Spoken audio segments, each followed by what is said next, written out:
সকাল সকাল দেখো আজকে চা দিয়ে ভিডিওটা শুরু করলাম।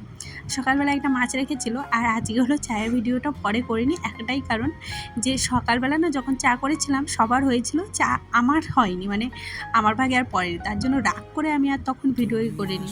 তারপরে এই যে একটা মাছ রেখেছিলাম বাড়ি থেকেই, সেটা আমি এখন কাটতে বসেছি। এমনিতেও আমি মাছ কাটতে ভীষণ ভালোবাসি, আমার মাছ কাটতে আলসেমি নেই। অনেকে মাছ কাটতে আলসেমি দেখি করে, বাট আমার নেই, আমার ভীষণ ভালো লাগে। আমি না বিয়ের আগেও মাছ কাটতাম। যাই হোক, আজকে ভিডিওটা তো বেশ ভালোভাবেই শুরু করেছিলাম, কিন্তু শেষটা যে আমার এতটা খারাপ যাবে আমি সেটা ভাবিনি। যাই হোক, পুরো ভিডিওটা দেখতে থাকো, আশা করি বুঝতে পারবে কেন বললাম ঘটনাটা। বলে না সময় পরিস্থিতি সবসময় সবার সাথ দেয় না, সেই অবস্থায়। যাই হোক, ওইদিকে মাছ টাছ কেটে মোটামুটি সমস্ত কাজ কমপ্লিট করে এখন একটু মুখটা ফেস ওয়াশ দিয়ে ধুচ্ছি। আর আমার না সব ক্রিম ফুরিয়ে গেছে, আর কিনবো কিনবো করে কেনাও হচ্ছে না। আর সামনেই ফ্রেন্ডের বিয়ে, ওর জন্য অনেক কিছু কিনছি, আর সানস্ক্রিন এইসব আর কেনা হচ্ছে না। তো প্রতিদিন একটু চেষ্টা করি ওই স্নান করার আগে একটু ফেস প্যাক লাগানোর, মানে বাড়িতেই তৈরি করা, যাতে ট্যান যেগুলো পরে এতটা কাজ করি রোদে ঘুরি যাতে একটু ঠিকঠাক হয়ে যায়, যার জন্য আর কি। আর এই যে একটা জানো তো কোল্ড ক্রিম ছিল, সেটা হাওয়া লেগে আমার মেয়ে মুখ কোথায় হারিয়েছে। ভীষণ ভালো ক্রিমটা, যেহেতু আমার প্রচণ্ড ড্রাই স্কিন, কোনো ক্রিম নাই, তাই ফেস ওয়াশ দেওয়ার পর না আমি মুখটায় মানে ওই ক্রিমটা দিই, কিন্তু হাওয়া লেগে এমন অবস্থা হয়েছে সেটা আর মুখে দেওয়া যাচ্ছে না। তো কী করব সেটাই ভাবছি। আর পিসি না সকালবেলা বেশ কিছু আম কেটে লবণ দিয়ে পাঠিয়ে দিয়েছে, বলেছে তোদের ছাদ আছে, তোদের ছাদে রোদে টান টান করে মেলে দিবি, তাহলে 2 দিন বাদেই শুকিয়ে যাবে। মানে কি বলতো, আম কলসি বলে না, তো সেটাই। তো পিসি পাঠিয়ে দিয়েছে, ওর জন্যই আমি রোদে দিচ্ছিলাম। আর বেশ কদিন হয়েছে রোদটা না খুব একটা ভালো দিচ্ছে না। আর এটা পয়লা বৈশাখের আগের দিনের ভিডিও, আশা করছি তোমাদের সাথে খুব তাড়াতাড়ি পয়লা বৈশাখের ভিডিওটাও শেয়ার করব। যেহেতু এটা এডিটিং ছিল তাই ভাবলাম এটাই আগে তোমাদের সাথে শেয়ার করি। কি বলো তো, পয়লা বৈশাখের ভিডিওটা এডিট এখনও করা হয়নি, তবে হ্যাঁ কালকে অবশ্যই শেয়ার করব, চেষ্টায় আছি।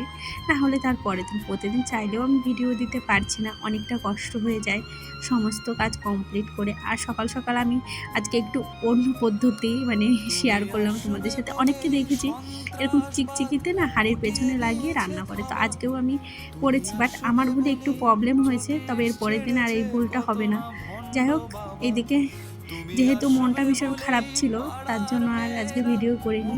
হঠাৎই আমার ঘরটা ভাঙতে হলো, মানে সকালে যখন উঠেছিলাম তখন জানতাম না, পরে ঘরটা ভাঙতে হলো। ঘরটা না পুরোও ভাঙেনি, যার জন্য বেশি মন খারাপ। মানে ঘরটা যদি পুরো ভরে যেত ভাঙতাম, তাহলে ভাবছিলাম ছোট্ট একটা আশা পূর্ণ করব, কিন্তু সেটা আর হলো না। যখন তোমাদের কাছে বললামও না যে কী আশা, তার জন্যই ভেঙে ফেলতে হলো আর কি। আর আমার মেয়ে দেখছো কী সুন্দর বসে রয়েছে, ও ভাবছে কখন মা ঘরটা ভাঙবে, আমি পয়সাগুলো গিয়ে গুনবো। আর আমিও ঘরটা নিজের হাতে ভাঙিনি, ভীষণ কষ্ট লাগছিল ঘরটা ভাঙতে। একটা প্রবলেমে পড়ে গেছি, যার জন্য ঘরটা ভাঙতে হচ্ছে, কিছু করার নেই। সময় পরিস্থিতি তো সবসময় সবার সাথ দেয় না। এই যে দেখো কতগুলো খুচরো টাকা হয়েছে, এখন তো খুচরো টাকা খুব একটা পাওয়াই যায় না।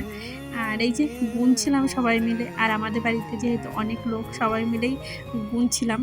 যাই হোক, তোমরা কারা কারা মাটির ভাঁড়ে পয়সা জমা অবশ্যই জানিও। আর আমার মাটির ভাঁড়ে সব কিন্তু খুচরো পয়সা ছিল, এই দেখো সব গোনা হয়ে গেছে। তোমরা কমেন্ট করে জানাতে এতে মোটামুটি কতগুলো টাকা আর আছে।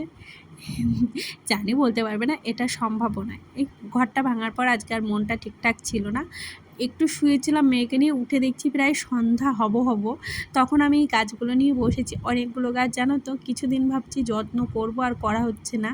তো আমার বরকেও বললাম একটু মাটিটা ভেঙে দাও, কেননা ওই বস্তায় না মাটি এনে রেখেছিলাম, তো সেই মাটিগুলো না মানে জল পেয়ে কেমন হয়ে গেছে। আর এই যে টবগুলো দেখছো, এগুলো কিন্তু আমি ছাদ থেকে সব নামিয়ে নিয়ে এসেছি, আর মাটিগুলো সব চেঞ্জ করে তারপর আর কি লাগাচ্ছি। যেহেতু গরমের ফুল গাছ এখন অন্য ফুল আর কি, তো সেইগুলোই লাগাচ্ছি। আর কি বলো তো, আমি গাছ ভীষণ ভালোবাসি, তবে গাছের পেছনে অনেকটা খাটনিও আছে। কি বলো, যারা গাছ লাগায় তারা জানবে গাছের কতটা যত্ন করতে হয়। যাই হোক, আমার মতো গাছপ্রেমী কে কে আছে অবশ্যই কিন্তু জানিও। যাই হোক, তারপরে এসেছিলো একজনের মাছ নিয়ে। এগুলো কী মাছ বলো তো, বান মাছ বলে। হ্যাঁ, অনেকে খাও না, যদিও আমরা কিন্তু খাই, তবে মাছটা বেশ ভালোই লাগে। আগে খেতাম না, বাট এখন রিসেন্ট খাই। আবার মাঝে মাঝে ভাবে কি খাবো না, কেমন একটা লাগে, কিন্তু খেয়েই ফেলি তারপরে রান্নাবাড়া করার পর। যাই হোক, তোমরা আবার সাপ টাপ ভেবো না, ভয় পেও না। যাই হোক, কে কে খাও অবশ্যই কিন্তু জানিও। যেহেতু এই মাছ আমি কাটতে পারি না, তাই যে বিক্রি করতে এসেছিলো তাকেই বলেছিলাম মাছটা কেটে দিয়ে যাও, না হলে আমি মাছ নেব না।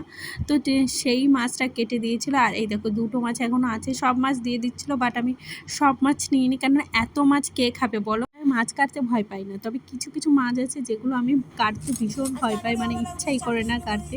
যেই মাছগুলো আমি কাটিনি কোনোদিনও, অভ্যস্ত নয় সেই মাছগুলো। যাই হোক, কালকে ভিডিও এডিটিং করেছি, আজকে ভয়েস দিলাম, আর এখন মানে ভয়েস কমপ্লিট, তাই ভাবলাম এখন ভিডিওটা শেষ করি। তো ভিডিওটা কেমন লাগলো অবশ্যই কমেন্ট করে জানিও, আর যদি ভালো লাগে প্লিজ একটা লাইক কমেন্ট করো, আর প্লিজ চ্যানেলটা সাবস্ক্রাইব করে পাশে থেকো। তো আজকের মতো টাটা।